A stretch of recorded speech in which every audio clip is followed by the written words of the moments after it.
নমস্কাৰ। আজি অসমীয়া নতুন বছৰৰ প্ৰথম দিন। আজি এই পবিত্ৰ ক্ষণত মই অসমৰ বৰাক ব্ৰহ্মপুত্ৰ পাহাৰ ভৈয়ামত বসবাস কৰা বৃহত্তৰ অসমীয়া সমাজখনলৈ মোৰ আন্তৰিক শুভেচ্ছা আৰু শ্ৰদ্ধা জ্ঞাপন কৰিছোঁ। অসমীয়া নতুন বছৰ এই বহাগ বিহুত আমি সকলোৱে ৰং ৰহস্য কৰি আমাৰ হাতামপুৰুষীয়া সামাজিক সাংস্কৃতিক আধ্যাত্মিক পৰম্পৰাৰ মূল্যবোধ আমি অটুট ৰাখোঁ।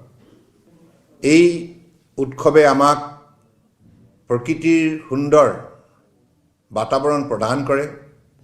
কুলি কেতেকীৰ মাতত আমি সকলোৱে এই প্ৰকৃতিৰ বাৰ্তা লাভ কৰোঁ আৰু ঢোল পেঁপা গগনাৰ বিহুগীতৰ যোগেদি আমি সমাজখনৰ প্ৰতি শ্ৰদ্ধাশীল হৈ ডেকা ডেকেৰী পুৰুষ মহিলা সকলোৱে এই উৎসৱত আন্তৰিকতাৰে অংশগ্ৰহণ কৰি আমাৰ এই অসমীয়া পৰম্পৰাৰ শ্ৰীবৃদ্ধিৰ বাবে আত্মনিয়োগ কৰে।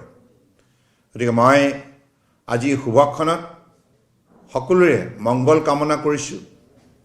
জ্যেষ্ঠজনৰ শ্ৰীচৰণত মূৰ দোৱাই আশীষ বিচাৰিছোঁ, যাতে আগন্তুক দিনত আমি আমাৰ ৰাজ্যখনৰ বাবে ৰাষ্ট্ৰখনৰ বাবে নিষ্ঠাৰে কাম কৰি যাব পাৰোঁ।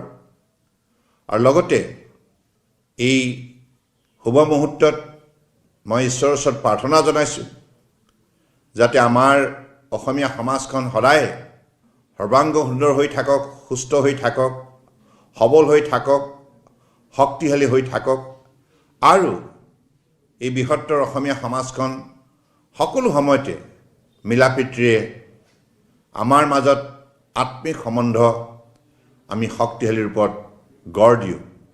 এই কামনাৰে পুনৰবাৰ অসমীয়া ৰঙালী বিহুৰ ওলগ যাচিলোঁ আৰু সকলোৱে মংগলময় জীৱন কামনা কৰিলোঁ।